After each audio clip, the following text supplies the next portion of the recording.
A routine customs stop at the French border nearly ended the world's most famous bicycle race. Inside the car, a team masseur and enough banned performance-enhancing drugs to supply an entire professional cycling team for the length of the Tour de France. What happened over the next 2 weeks didn't just end one team's race. It forced cycling to admit, for the first time in public, exactly how deep its doping problem actually went. July 8, 1998. The Tour de France is 3 days from its start when French customs officers stop a car near the Belgian border. Behind the wheel is Willy Voet, a longtime soigneur, a team masseur and support staffer for the Festina team, one of the most successful squads in the peloton, home to reigning world champion Laurent Brochard and Tour contender Richard Virenque. Inside the car, officers find 400 vials of EPO, growth hormone, testosterone, and amphetamines, enough doping product to supply the entire 9-man Festina roster through 3 weeks of racing. Voet is arrested on the spot. The tour begins 3 days later anyway, as if nothing has happened. Under questioning, Voet doesn't just admit his own role. He tells investigators the doping program was organized and financed by the team itself, with the direct knowledge of Festina's directors and team doctor. It isn't one rider cheating alone. According to Voet, it's an entire team's official policy, run like any other piece of race day logistics. French police raid the Festina team hotel mid-race. Team director Bruno Roussel and team doctor Eric Reichert are arrested and eventually admit to organizing a systematic doping regimen for the squad. Carefully timed drug protocols designed specifically to beat existing tests, not just to boost performance blindly. Festina is expelled from the Tour entirely on July 17th, 9 days into the race. But the race keeps going, and the scandal keeps widening. Riders on other teams, fearing their next, begin destroying their own doping products in hotel rooms and roadside ditches, rather than risk being caught with them. It becomes obvious to everyone watching that Festina was never the exception. It was simply the team that got caught first.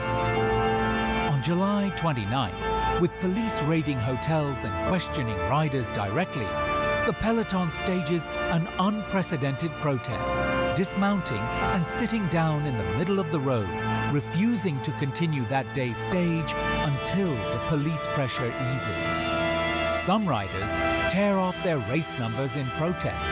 For a moment, it looks like the Tour itself might not finish. Festina's expulsion doesn't end it.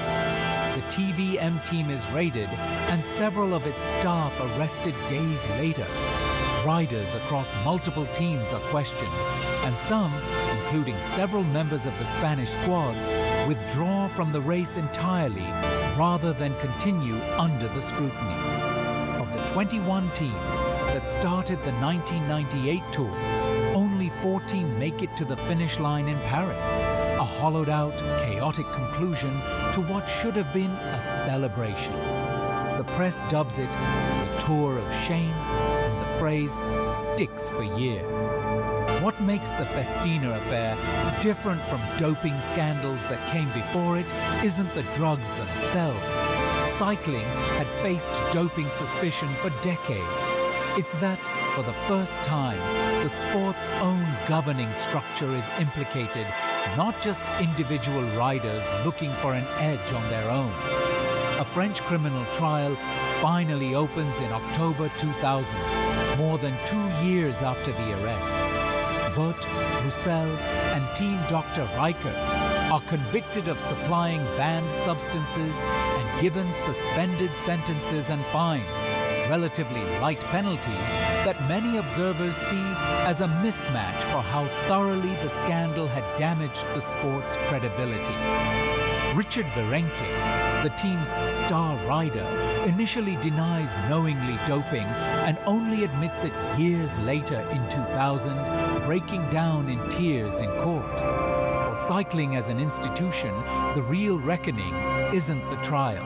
It's that the sport can no longer claim doping is a rare, isolated problem.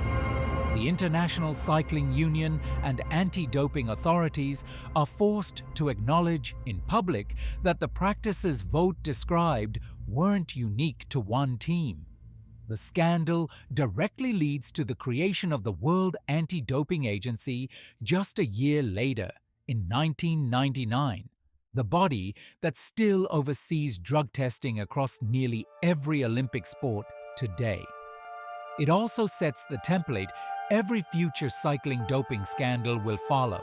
A single arrest unraveling into an admission of organized, team-run doping, the exact pattern that would engulf Lance Armstrong's U.S. postal team more than a decade later. The full case file, Voet's testimony, the roadside protest, and how directly this scandal led to modern drug testing is linked below.